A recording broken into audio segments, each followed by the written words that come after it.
All right, everyone sit up. All right, nice. And repeat after me. Do-do-do. Oh, thank you for using hand signs. Do-do-do. Do, re, mi. Do, re, mi. Mi, fa, so. Mi, fa, so. So, mi, do. So, mi, do. Re, fa, la. Re, fa, la.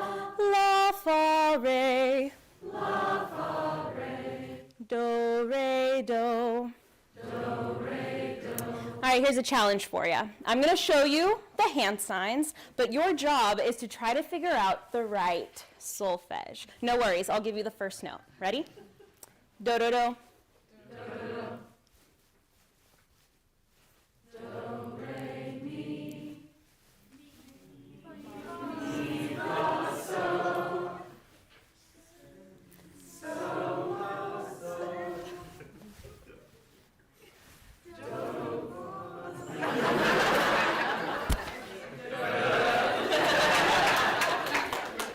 It is in these moments of the unknown and the unexpected where we have a choice. Some of you guys were ready to take on whatever challenge I was going to throw at you. Then there were some of you who partially participated. And then there were those of you who didn't participate at all. I'm a teacher, I saw everything. But here's the thing, life constantly throws unexpected notes at us. Whether it's a flat tire, or your bill is higher than you expected, or your roof starts leaking. But the question is, how do we handle these challenges that life throws at us? Being a musician, there's a way to handle a hard section in a piece of music. And I've personally found it very helpful when it comes to dealing with life. First one is find the hard sections. 2, do something better. 3, play for your own enjoyment. And 4, practice. Start over so you can practice and get it right. So let's dive right in. Very first one, find the hard sections. I want to pick something that maybe we can all relate to. Let's focus on rejection. Rejection can look like maybe you didn't get the lead of the school play, or maybe you tried asking someone out and it did not go as you expected, or maybe you tried to apply to a job and you just simply did not get it. For me, my biggest rejection that I had to face was facing the rejection of my biological dad. I was in 7th grade when I finally had the courage to reach out and try to get to know him.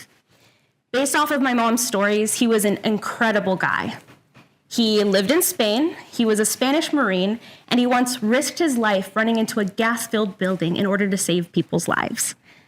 For this brave act, he was awarded the Purple Heart Award, but he also damaged the outer layer of his lungs, and his health was never the same again.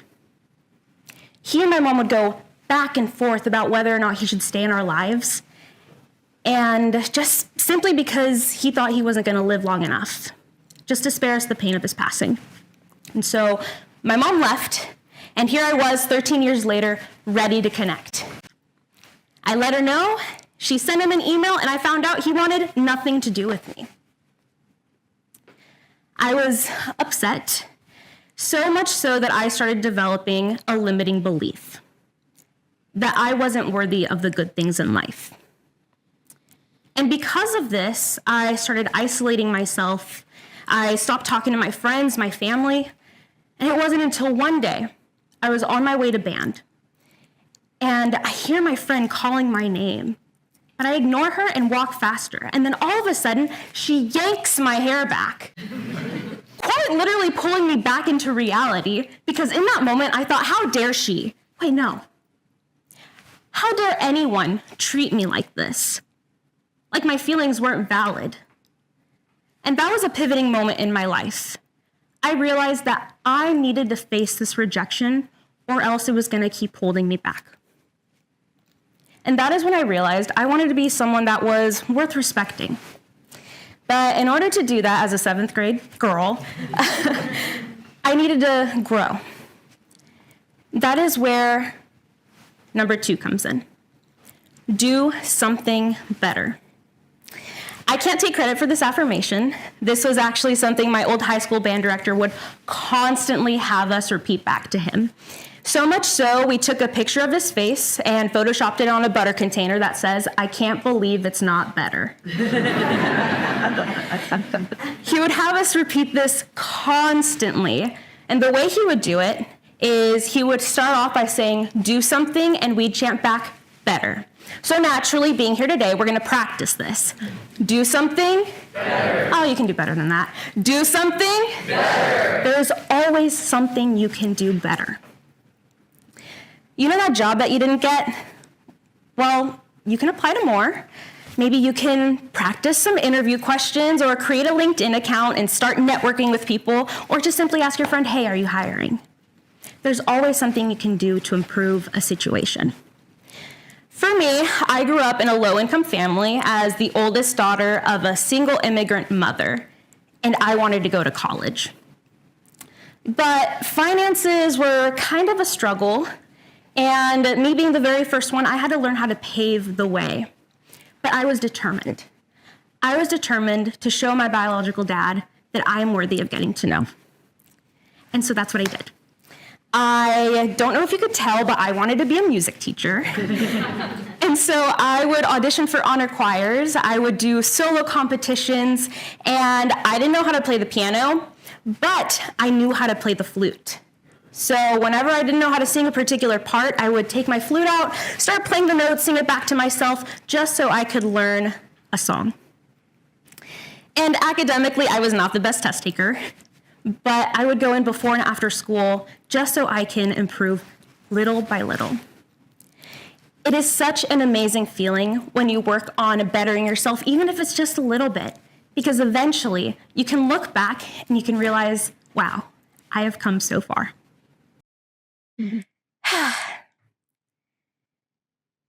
I was very proud of my achievements. That is where, you know, when life throws challenges at you, it can eventually become a little bit easier. And sometimes a little bit more fun because you know you can handle it. That is where the third part comes in. Play for your own enjoyment. I was in college, and I finally felt really, really proud of myself.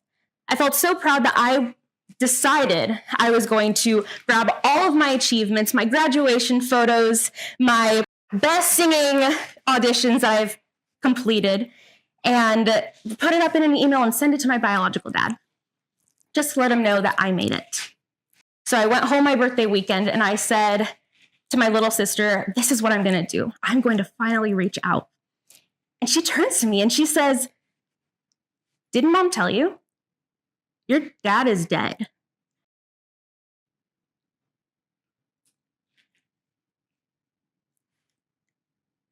That is when I learned the biggest lesson of my life. Whatever you decide to do, make sure you do it for you and not for anyone else. Because it can be so easy to try to get wrapped up in trying to prove your worth to the world, when in reality, the only person that matters is you. Unfortunately, I didn't know that lesson. And because I didn't know that lesson, I started questioning everything. Did I actually want to be a music teacher? Or did I do it because I thought it was a great way to get recognized? I decided to play it out.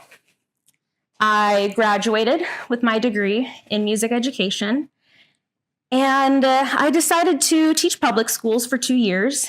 I taught as an elementary music teacher, and funny enough, I was an assistant marching band assistant for my old high school band director. But I wasn't happy.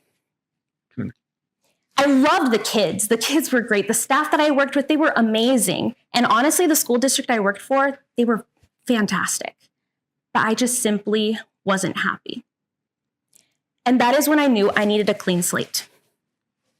Number 4, start over so you can practice and get it right. Starting over can look different for many people, and I like to think that I chose the all of the above section. My boyfriend at the time, now fiance, had asked me to move in with him. The catch was, we'd be moving from Kansas all the way to Virginia. I'd be leaving behind my friends, my family, my career, but I knew this change was necessary in order for me to change and good for my well-being. So we moved.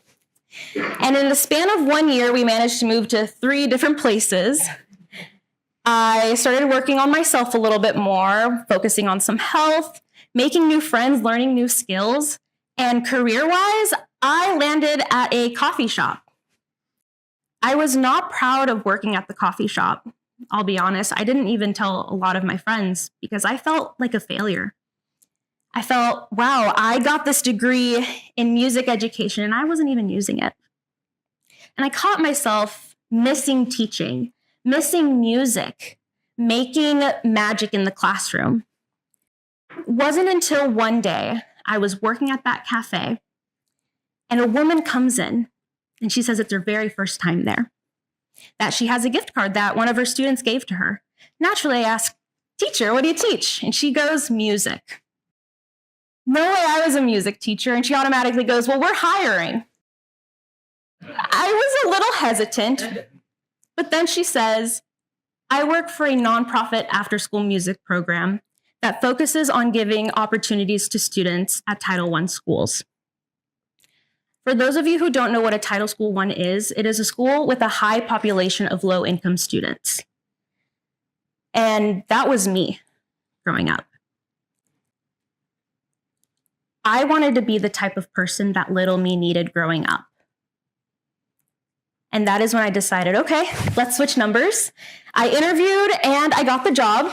And now I am one of the level 1 teachers and their grant writer. And I get to teach music again and help with their mission. Change is scary, but sometimes it's necessary. I can tell you I haven't been happier. Life is going to constantly throw these unexpected notes at us, but you have the choice.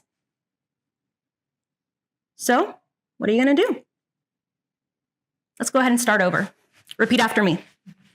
Sit up. Do, do, do. Do, do, re, mi. Do, re, mi. Mi, fa, sol. Mi, fa, sol.